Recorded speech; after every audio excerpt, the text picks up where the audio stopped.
Yay, we're live. I haven't done one of these in a while, so I am excited to see who's available.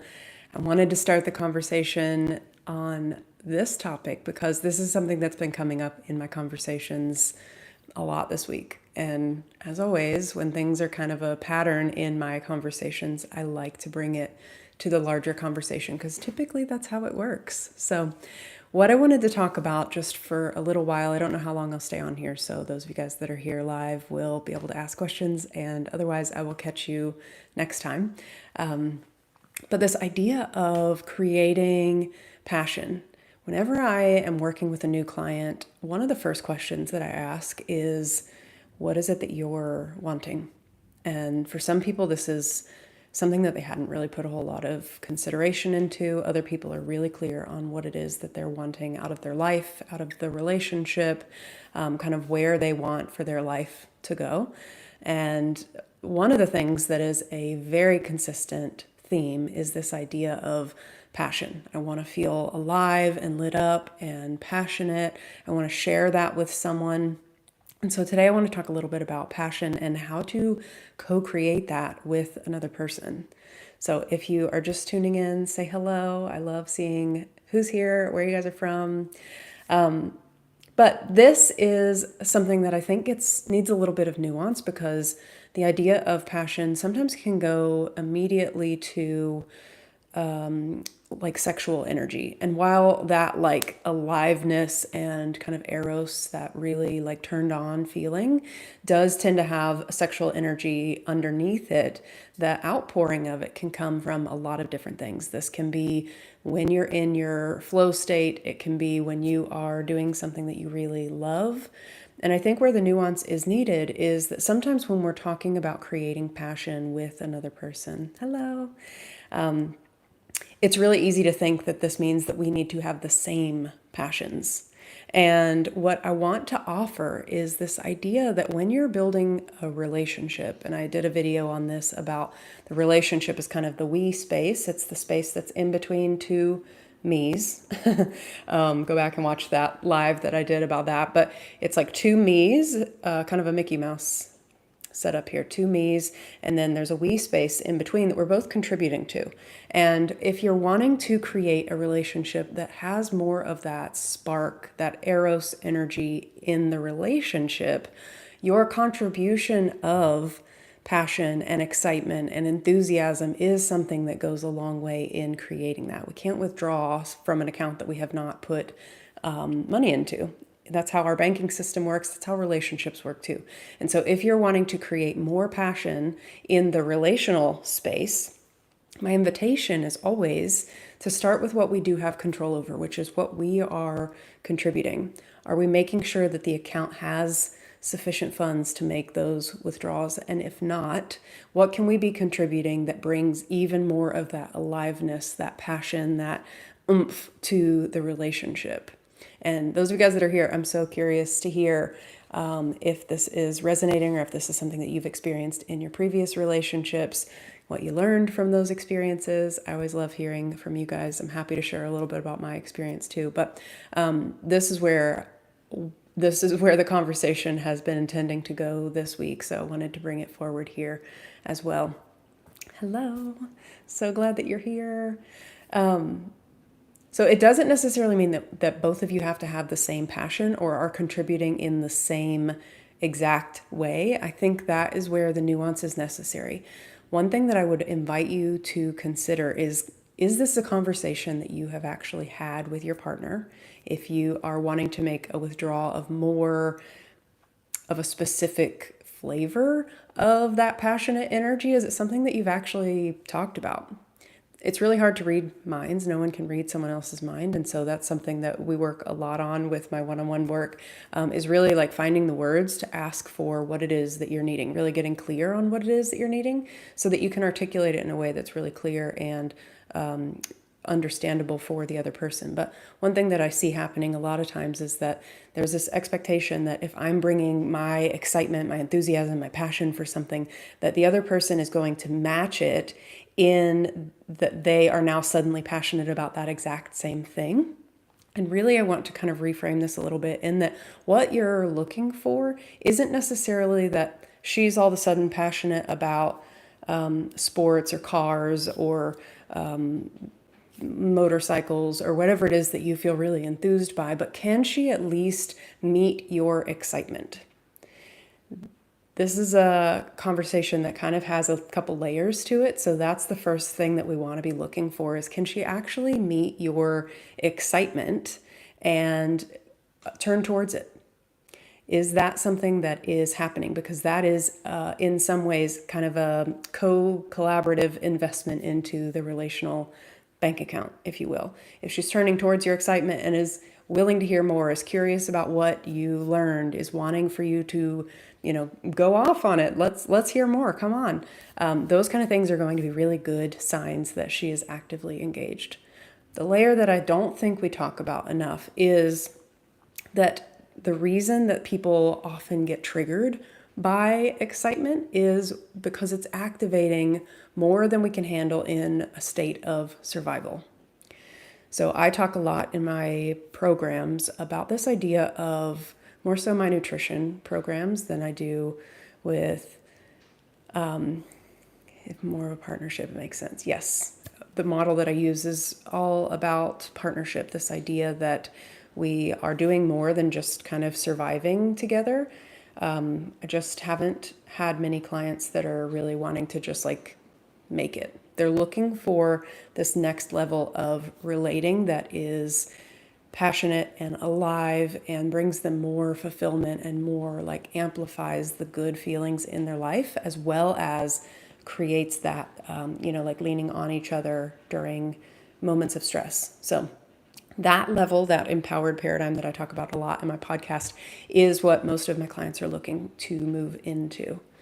Hello, greetings from Australia. Wow, how cool. Thank you. I'm so glad that you like it. Thanks for being here. But we're going to have a really hard time co-creating anything that is in these like higher feeling states when we are ourselves coming from this space of just survival. And a lot of times this is going to be the indicator that your relationship or the person that you're dating is needing a little bit more capacity. I wrote a series of emails today. I'm really excited for them to go out. If you're not on my email list, I put a link down in the comment section or in the description, and you can get one of the dating codes as well. You'll click on that link and you can join the email list, because we're talking all about expanding capacity for more good feelings. That's usually the piece that gets missed in this conversation. So if you're wanting to create more passion in the relationship itself, not only do you need to be creating the inpouring of more of your passion, but also looking at the relationship itself and seeing how much capacity is here for us to feel good, for us to feel alive. Are we merely just surviving, cohabitating? Are we aiming for like just making it? Or do we have this kind of bigger goal for the relationship itself, for our own dreams? And are we actually taking those actions to move us in that direction? Because when we are purposely expanding our nervous system's capacity to hold more excitement, more enthusiasm, that is naturally going to create more capacity within the relational space for those higher feelings as well. Passion, excitement, erotic energy, those are all in kind of that like upper sphere of emotions. Whereas when we're operating from this space of just surviving, you've probably had the experience of just being like stressed, having a little like mild depression, and someone coming in and being excited about something. It's like you just don't have access to it. And it's okay, there's no judgment in that. But if that's not something that you're able to access, or if your partner's not able to turn towards you in that way, it's probably an indicator that they are not emotionally available. They don't have the capacity in their nervous system to create that type of relationship. That would be a conversation worth having, in my opinion. So we have to actually elevate out of survival energy to start moving towards some of those like higher levels of realization on that hierarchy of needs, when we're still worried about like paying the bills, are we going to have food this month? Do we have basic needs met? Those kind of like bottom tier. And this is a very serious conversation because I realize that a lot of people are either finding themselves in this situation or it's really activating old generational wounds that keep us in that perpetual state of feeling like we're just surviving. So whether it is objective reality or subjective reality, either way, your nervous system is going to be responding to that as fact, as reality. And it's not until we're able to shift out of that, and that takes some practice, it takes some kind of guidance to move through that on a nervous system level. Otherwise, you can get to this kind of like top peak of the pyramid and still find that you have this like anxiety running the show. It's not that you're actually getting out of that. We want to shift out of that. And that's what I talk to so many of my clients about, is being able to drop out of your head, out of that like kind of rat race feeling and drop into your body. I had one of these videos, and I honestly can't remember which one, of feeling solidly in your body, and had several questions come up around that of like, what does that mean? Which are great questions, but the opposite is one that most people know, and it's like being stuck in your head. When you're stuck in your head, you're not in your body. You're not able to pick up on sensations. You're not able to really experience life. You probably are not tasting your food. That was one that came up a lot with when I was working in the nutrition world. I worked with eating disorders for a while, and that was one that came up a lot, is that the correlation between people who were in this like chronic state of stress and their rating of like, did they actually eat their food and taste it? Could they remember what it tasted like when they finished the meal? No. And it's because we are so like in our head and just spinning with this mental chatter all the time. We're never dropping in and really being present with what's available in the moment. So this is going to make it really difficult when it comes to building relationships, especially ones that create that experience for us of feeling alive, feeling animated. I'm going to take a second and read these questions real quick, or these comments real quick.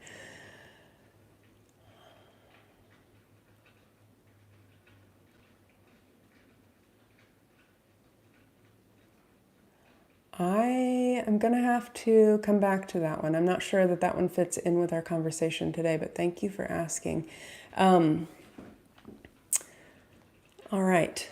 So I'm curious with you guys who have either watched that first video of the Wii Space, the me spaces, or the one about being in your body. I'm really curious if this concept resonates too. If you have found yourself either spinning in your head, really kind of running on that anxiety loop all the time, or if you have the ability to kind of like think about things, drop into the present moment, go back to thinking about things. Is that something that you've ever considered? So curious to hear. I'm going to take a sip real quick.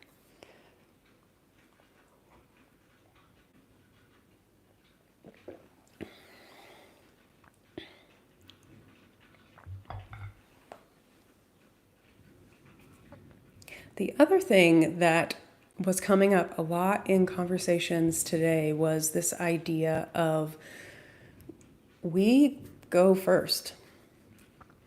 This is what leading is in my kind of definition, in my teaching, is this idea of we get to go first in our own life. When there's something that we want, part of coming out of that survival space, and a lot of times, I don't want to get too in the weeds here, but a lot of times when I'm helping people unhook from like codependency or old patterns of relating that have kind of been passed down through the family line, one of them is this idea of codependency and kind of staying in these survival spaces, never really allowing yourself to elevate out of them because it takes you out of your role, your duty, your kind of like tribal position that you've been in your whole life.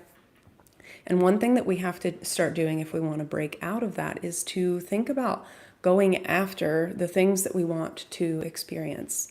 And I always encourage for the masculine energy clients for sure. This makes a lot of sense for my feminine energy clients. It was a little bit different. But when we choose to go first, we take the wheel. We take the wheel of our own life and we start moving in the direction that feels best for us.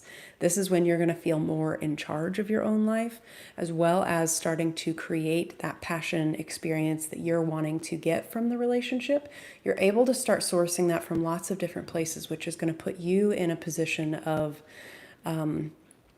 power, in the sense that you are no longer like dependent on this one source to experience that element. You get to actually contribute to the relationship instead of coming to it with an empty cup and saying, hey, will you please give me some of this? You're saying, hey, look at all this that I've brought. We can share it. Let's pass it back and forth. What did you bring? I want to see. It's kind of like, I don't know, it reminds me of like the lunchroom when you were kids. Like if you all brought different things for lunch, everyone's just kind of like showing each other the things that they're excited about.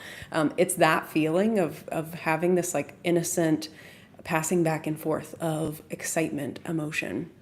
And we actually go get that and bring it to the relationship. So if you're wanting more passion from your relationship, if you're wanting more passion from your feminine partner, especially, you contributing passion to the relationship is what's going to invite her into that conversation.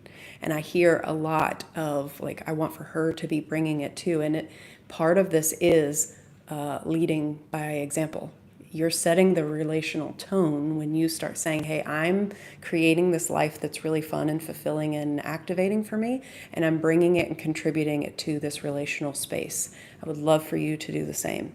And a lot of times, this is a secret that I don't know that a lot of people talk about, but having worked with women for the last 5 years or so, a lot of times women are learning this. It's kind of new.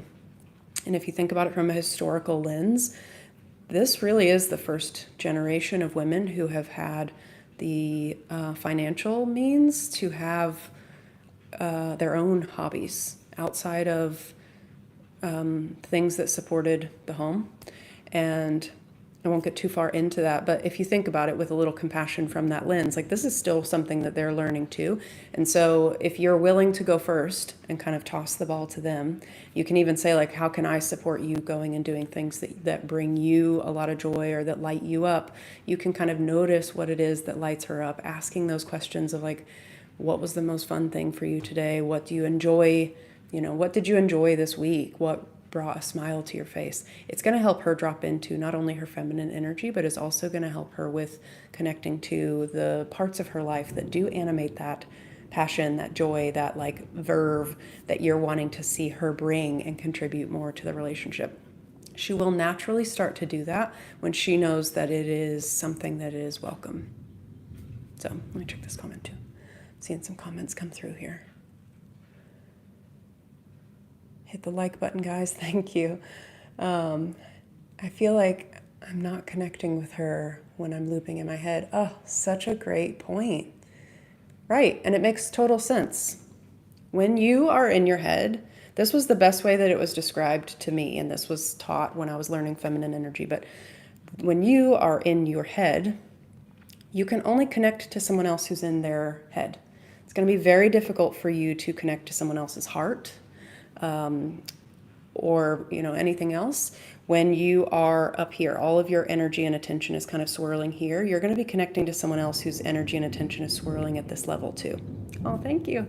And so, which works great in the business space. You're looking for someone who can be like, what do they call it? A thought partner, where you're both like putting your heads together on things. That's why we have phrases like that. I'm going to put my head together with someone else and we're going to come up with this idea. It's not going to translate into your relationships when you stay in your head in that problem-solving mode all the time. Obviously, it is like the masculine gift to be in this problem-solving state, and yet it's going to be very difficult for her because she is naturally going to be coming from a heart space. It's going to be really difficult for her to be connecting to your thoughts with her heart. She wants you to either drop into her heart or she's going to be coming back into her head too. And you can be thinking about things together and be thought partners on some things together. But if you're wanting her feminine energy, that's very much dwelling in the heart space. And so learning how to come out of your head into your body, just be present in the moment, is required. And not only that, it just feels better. For most of my clients, once they start learning how to kind of make that shift on their own, on purpose, they notice that they just naturally feel a little bit more alive in their life, because we're meant to have these two connected. Regardless if you are more masculine or feminine leaning, you're meant to have access to your heart space and this full capacity of your brain. I think it's so interesting because this was my story too. I was very much like in my head all the time. And there was a fear that I never would have verbalized until someone helped me put my finger on it. But this idea that if I were to drop into my emotions or get more into my feelings, that I would never come out, and I would kind of like lose all this intellectual capacity that I have been working so hard for, but also that somehow it was going to like put me behind. And there was kind of this judgment that there was a hierarchy of like being in your head was somehow superior or more celebrated, which is true in our society. We do really value that. And what I have found, both with myself, my female clients, my male clients, is that actually having the emotional intellect, that heart intellect, there's a lot of research coming out about this now, which is really exciting that we have some language for it now. But at the time, this was not the case. That your heart space has its own intellect. It has its own kind of like brain capacity. It can like think things and problem solve too, and create different I'm not doing great with words on this right now, but it can actually be just as valuable for creating solutions, for moving forward in your life. So the reality is that you don't actually lose your intellectual capacity, although it's kind of ironic that I'm struggling for words right now. But you don't lose the intellectual capacity that you've gained by connecting to your heart. You get more capacity to have more creative solutions when you are not spinning in that like survival anxiety loop. You have more access to creative ideas that actually solve the problem. They like bring you above the problem instead of just kind of like sifting through the problem that you have been dealing with over and over again. So it's actually probably a more effective, more holistic way of handling problems. Okay, I'm going to read some of these. I've seen a couple of these pop on here too. All right.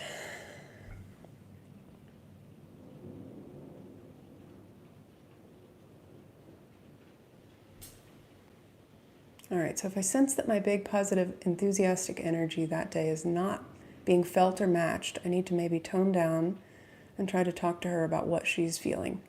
That's how we can connect. That's a really great question, and I'm glad that you asked that, because it is less about toning it down and more about getting what you need. It's just maybe not from her right now.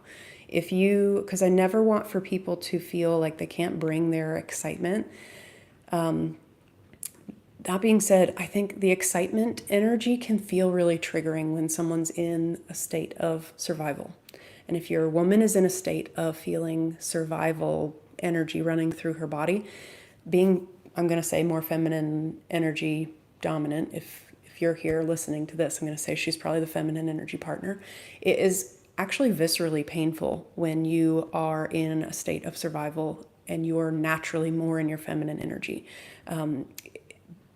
And to have no access to give emotion to your partner is its own kind. It's like your hands behind your back. It's a really uncomfortable feeling. We did a whole podcast episode on this actually called Playfulness. It was about playfulness. I think it's in the 70s.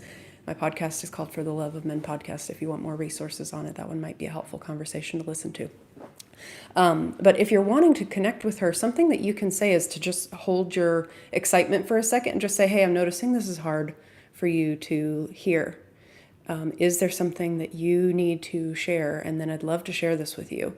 Sometimes, and this is based on, I'm trying to remember where I even learned this. I feel like it was the Gottman research, but I can't remember. Sometimes let me just put it this way. The person with the stronger need sometimes needs to go first. And I would say that the person who's in the state of survival energy, that if that's not normally where she's hanging out, I would say that's probably a high need. That needs to be addressed by the relationship space. Because otherwise you're not going to actually feel met in your excitement, and that feels just as bad. Excitement energy can be really triggering, and for a lot of people, they shut it down when they don't know what to do with it. And the reality is sometimes you can just address that, hey, I'm noticing that it seems like you're not able to be with this right now. Is there something that you need to get off your chest? Or is there something that I can do to help this be easier for you? Or honestly, when I've been in that space where I'm in like go mode and my partner would come in and be excited to share something, the times that just like dripped away from my body was the times that he would just step towards me and hug me. It was like just acknowledging that like she's not available for this right now. She probably just needs a hug. Her body needs to soften first before she can animate any feminine energy. So if she's more in that masculine mode, maybe she's been working all day or having the kids all day, that requires a lot of masculine energy. And if you want her to be in her feminine energy and animate that, her body actually needs to be soft. So I'm guessing that you're in an actual relationship with this person, it seems like. So I would just ask if you can give her a hug and see what happens. If you're in a really good mood and you're bringing excitement, typically you're in a good mood. And so it's probably going to be a generous thing that you have capacity to share. To just give her a hug and see what happens. All right. Why do you think men default to fear instead of presence around women? That's a really good question too. And I think that this has a couple layers to it. I think that the elephant in the room is twofold, that we're in kind of a relational transition at the moment, and the model that we had modeled previously isn't fitting the context of what's reality anymore. And so we're kind of navigating, creating a new paradigm, really a new template of how we relate together. And so I think there's some very experiential reasons as to why it doesn't necessarily feel safe. That said, I think that there are some skills that were missed in that old way of relating that didn't get communicated, that would otherwise build a natural sense of confidence and ease. And I think this because the clientele that I work with, when we do put those skills in place and either they go through my program Rooted or we do some one-on-one work to really like shift the way that they operate around women, they report back that they experience themselves with more ease and more of a naturalness around women. And that, in my opinion, is kind of how it ought to feel. There doesn't need to feel like a threat. There's a natural excitement, a natural exhilaration when there's attraction there. There should be like this tension that's built.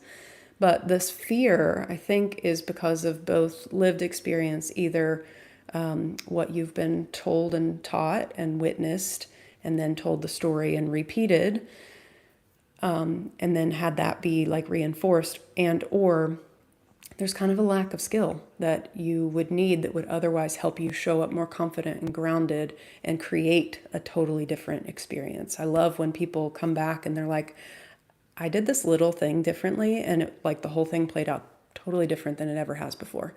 And these are like patterns that they've seen over and over and over again. And it's like this one little shift, and all of a sudden everything changes. And I always say, like, you literally, that's the benefit of working from an energetic lens and understanding the energy dynamics, because you can't unsee it. Once you learn it, you can't unsee it. And once you can see it, you know how you want to operate. It's not like a game in that you're playing a game, but it becomes a game in that it's like, ooh, if I do this, then what happens? option C opens instead of, we're constantly doing this and this and this and this. Now, like if I change the dance move, then we're moving in this direction instead. And then what happens? It becomes an adventure at that point. And so I think that's something that's really worth paying attention to. Thanks, Albert. I'm so glad. I hope that it works. Report back. For me, I know sometimes I just need a hug. All right, ADHD, should I date or does a beautiful mind deserve to be focused? That's totally up to you, Ben. I don't think that ADHD disqualifies people from dating. I don't think I've had actually lots of clients. I think my clientele tends to be a little bit more neurodivergent, which I love. It's so interesting for me, but that's been a pattern that I've noticed, and I have seen lots of them go on to have really beautiful, successful relationships. And so I don't think that that disqualifies you. I think the thing that I would consider is like what you want. If you want to be in a relationship, that is a set of skills and focus, and it's just choosing to go down that route. If you choose not to go down that route, you could go down this route, and you can create a very happy, fulfilling life in lots of different ways. So I can't answer that one for you, but that's my thought process on it. One of my friends is going through a hard time, lost her job, depression and anxiety getting noticeably worse, and she's retreating from her friends and activities. Any tips on how to help? Oh, man.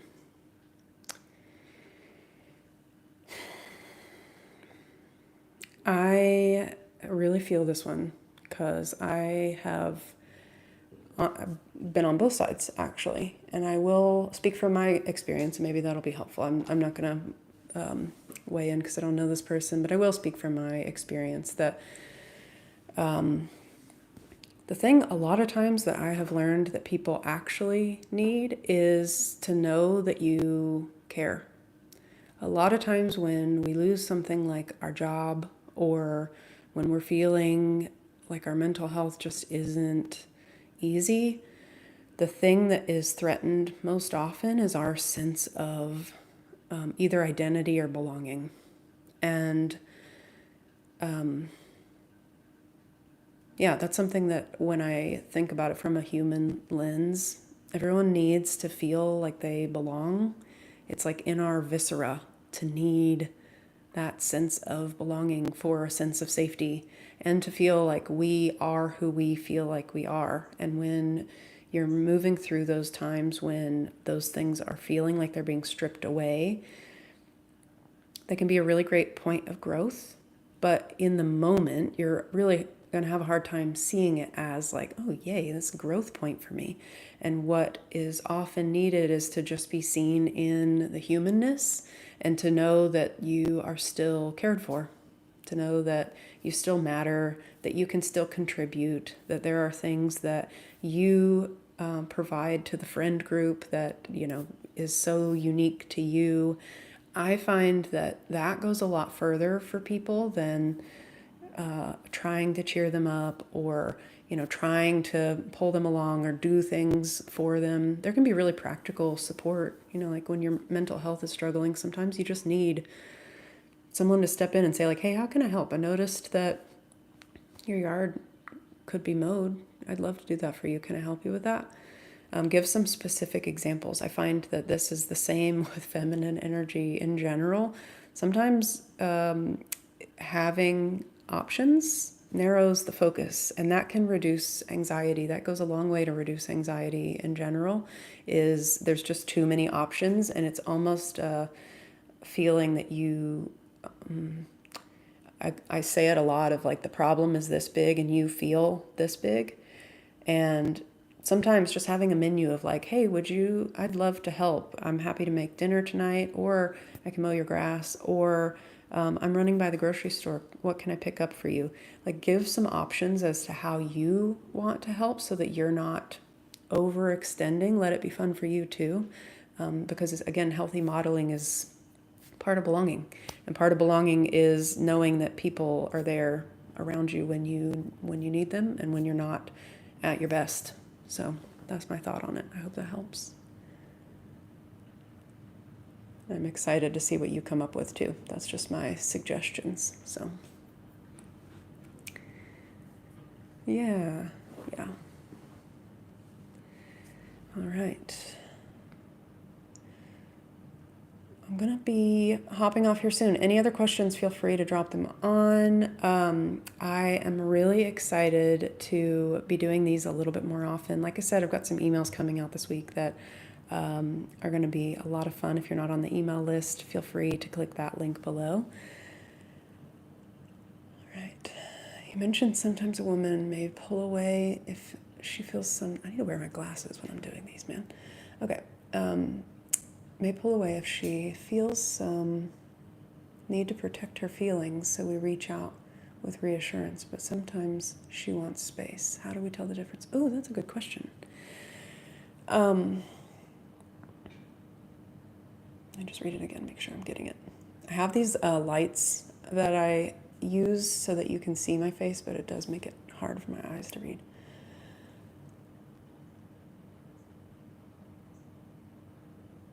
All right, so here's what I think may be happening and a little bit of clarification. So when a woman is needing some reassurance, you can give reassurance at any time. You can also do it in several different ways. If she is needing some space, I guess my question, if you're still on here, is did she say she needed some space, or are you just perceiving that she needed some space? Because sometimes when a woman is a little bit more, I see this a lot with my female clients who are more in that like fearful, avoidant attachment style, which if you've done any of the research in attachment style, there's 4 main options. You're perceiving it. Okay, cool, thank you. So there's 4 attachment styles, and there's one that is, there's the avoidant, the anxious, secure, which is, off on their own. And then there's this kind of like hybrid one that's disorganized or fearful avoidant, the anxious avoidant. I've heard those terms a lot. I use fearful avoidant. But I find that this one is the tricky one because it shows up a lot in women, and I don't think there's a ton of resources on it in the feminine space. There's a lot for the anxious leaning piece, and there's not a lot for the avoidant leaning piece. I'm seeing a lot more of it come out, which I'm glad. But this is something that I've had to heal myself, so I'm very familiar with it. But typically when she is pulling away and needing her own space, one of the best things that you could do to offer reassurance is to just say, hey, I'm here when you're ready. In the same way that when you feel like you just need a little bit of alone time, we take alone time when we need to like reground ourselves. The more that we are around other people, and especially if you aren't super secure in yourself yet and you're not able to put boundaries around you to say like, I don't want to do that, or that's more than what I would like to contribute. I'm done for the day. I need to take a break. If you don't feel like you have access to that in your skill set, in your repertoire, it's going to make it a little bit more exhausting and taxing to be around larger groups of people or for longer periods of time or more intimate connections, because they typically put a lot of responsibility for the relationship on themselves. So something that you can offer is like, hey, I'm here when you come back. I'm here when you have some time. I'd love to talk. I'm going to go do something else, but I'm here when you're free. That's one of the best ways that you can provide reassurance, because for that particular way of attaching, it's usually that she's not necessarily protecting her heart in that she's been hurt. She's like grounding herself and probably like just needing to remember who she is. One thing that I also find really helpful in those situations is to just have a positive reflection towards her, something that you really enjoy about her, what it's like to be around her, something that feels true, that feels honest for you to share, but also something that you've observed about her. That can be really helpful in reminding her that you're someone who actually does see her, and she doesn't need to go away and hide in order to recalibrate and kind of be by herself in that way. It really depends on her nervous system capacity, how much she feels like she's pouring out versus able to conserve for herself and kind of direct on her own. So it's kind of a little variable based on person to person. But I would say if you're looking for some tells of what the difference is between if she is needing some space or if she's needing some reassurance, space feels more like kind of like snappy, flat, a little irritable. That I would say is probably more space. Reassurance is more, it's going to feel anxious, it's going to feel wobbly, kind of like not sure where to go, a little directionless. Sometimes she can be a little bit self-deprecating in that space too.